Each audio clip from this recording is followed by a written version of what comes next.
น้ำฟ้าฝากตามสายลมมาว่าลุงฟ้า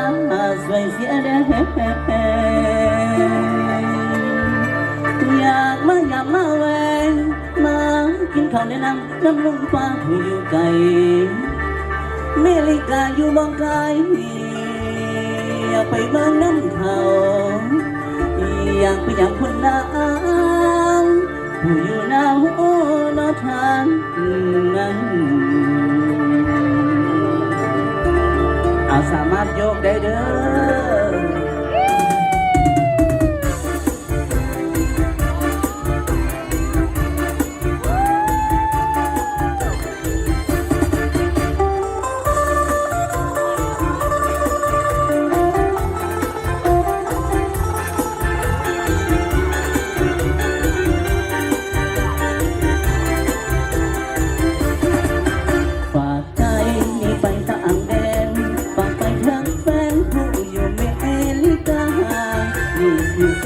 หมอลำบ้านนาปากจังลำมาเพราะพ่อแม่ได้จากแฟนเพลง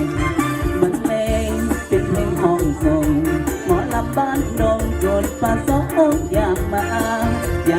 ยำที่ป้านาอาบูอยู่มีลีลากัน2-3 เดือน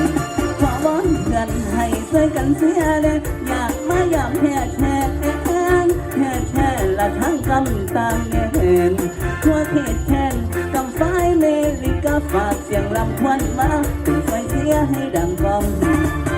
อยากลองเป็นศิลปินถ้าหากได้ยินจงช่วยเป็นแห่งใจจงใส่เสียงหมอลำน้องใหม่ฝากเสียงลำตามสายลมไปหมอลำคมใส่ขอใจแทนเพลงเป็นเสียงหอบเป็นทำนกห้องเปล่าเป็นเสียงห้องเป็นทำนกห้องเปล่าเรื่องสาวหลังที่น้องยืนทางกำแก้วไก่ยาสูดได้เฝ้าไล่หมอลำไทยจือจำคงใส่เองผู้อยู่ไกลอย่าลืมเด้อ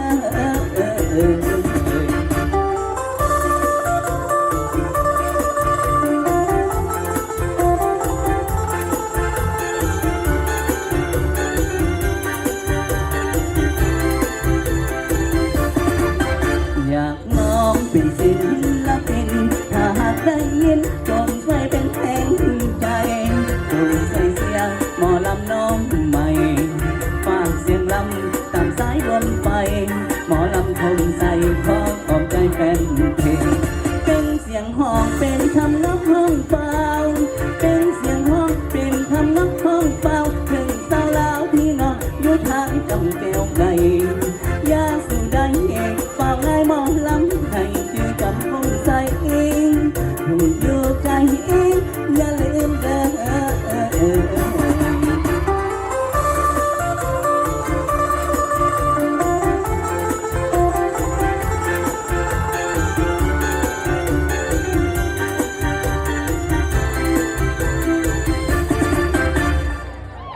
เสียงตบมือดังให้กับไอ้โจ้ต้นไผ่